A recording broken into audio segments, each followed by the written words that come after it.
cameras captured everything, but it wasn't always exactly how it seemed. The podcaster tells people Kailyn Lowry's time on reality TV wasn't always smooth sailing. In a recent conversation with People, looking back at 15 years in the public eye after opening up her life to the world on 16 and pregnant, Lowry explains there were frustrations in watching how her story was told. Lowry noticed small errors in her episode of 16 and pregnant that initially upset her. Isaac's name was spelled wrong, and when they put the lower thirds up and it set the time frame, they were a little bit off. I remember being frustrated by that. Like, I just gave up my whole story. I filmed my entire pregnancy and some of the details were wrong, she shares. But it was kind of also nice to have some of the stuff documented, so I had something to look back on. And I still remember when we watched it when it aired. Isaac was born in January of 2010, and then the episode didn't air until 4 months later.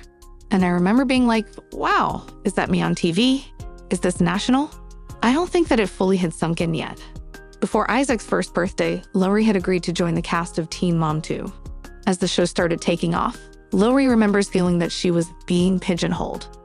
It was like if I specifically made a mistake, that would sort of become my storyline instead of it literally being a mistake. There were some frustrations, she admits.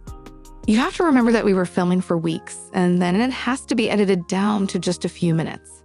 When it gets edited down, it's so that it makes sense, and it's digestible for the viewers.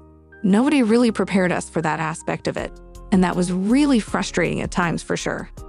Viewers of Teen Mom 2 have never been afraid to weigh in on choices, whether they come from production or the cast. When I was feeling like my full story wasn't being told in the most transparent way or full picture kind of way, I would pull back and not want to give certain things. It's like at the point that I'm giving it to you and it's not airing in the way that it should, then why share? For example, I finally got my bachelor's degree, the only one on the entire franchise, and it played out over 1 minute. Out of 13 years, it played for 1 minute. So to me, it felt like a slap in the face, she says. Then there were other times where I was being so transparent, and I noticed that somebody else was getting a more picture-perfect edit. I think that that's not just a complaint amongst the viewers of the show, right? We felt it within a cast as well. While Lowry didn't feel pressure to modify her behavior or lifestyle based on viewers' feedback, she did feel like she was trying to portray her story in a certain way that, over time, made less and less sense to keep up.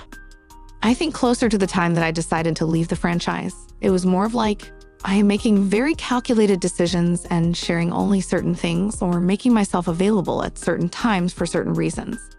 It made it very difficult for production to create a full picture and full story for me on the show, she explains. At that point, it was like, if I have to think about how it's going to play out for the viewers, and that is how people will perceive whatever it is that I'm going through or doing, that was really, really hard for me. That was hard for me because I wasn't the same person that I was when I started, or even in the middle of the 13 years that I was on TV. Still, there isn't any regret or bad blood between Lowry and the show or MTV. In fact, she made a recent cameo on Teen Mom, the next chapter, as she worked with Kailyn Lowry and Tyler Baltiera on getting their podcast off the ground. I actually loved going back in the capacity that I did this time, just for that quick cameo, because it wasn't about my story. It wasn't about me. I wasn't asked to share anything about myself. And so it was kind of nice to be back in the presence of everyone in production, because at the end of the day, I loved the crews that we worked with, she shares. But it was nice to not have something riding on my storytelling and when I'm willing to share. I had told Kate, I said, I'm here to help you if you need me to pop in, but if you don't want me to, that's fine too. I'm comfortable right where I'm at. And so if they needed me to make cameos on anyone else's segment, I'd be down to do it. The mom of 3 is angry and frustrated at the roadblocks Allie's condition presents her, and how it makes the teen feel Lee Messer is frustrated by the fact that she often has to deliver difficult news to one of her kids. On the Thursday, April 17 episode of Teen Mom, next chapter, Leah opens up to her sister, Victoria, about her concerns as they begin the process for her twins, Aaliyah and Eliana, 15, to get their learner's permits and begin driving. While any teen parent is nervous for their child to hit the road, and Leah is facing double that, she is also operating with concerns about what driving will look like for Allie, who lives with muscular dystrophy. I think it makes me scared that she is legally blind in one eye. She would have to actually turn her whole head to see on that side. But she's already accustomed to that because that's all she's ever known, Leah says. And muscular dystrophy plays a part in this too, but not being able to drive is definitely off the cards for her, she continues, explaining Allie wouldn't handle being deprived of that freedom well. The mom of 3 also acknowledges that the decision is out of their hands. Then what if they say it's not possible? Like, that's a challenge, she says.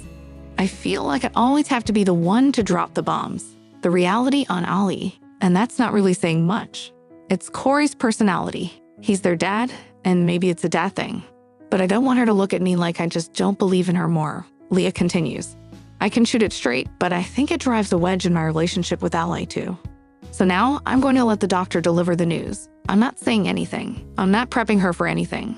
I just want to go through whatever they tell us with her, because I just want to have a relationship with her and not always be surrounded around medical stuff. Tearfully, she continues, I just want to be your mom, and I want to support you, whatever that looks like. Thankfully, Allie was cleared and able to get her permit alongside her twin sister. The proud mom took a selfie with her teen, who proudly held her permit and smiled. Congratulations, you did it, she captioned the snap.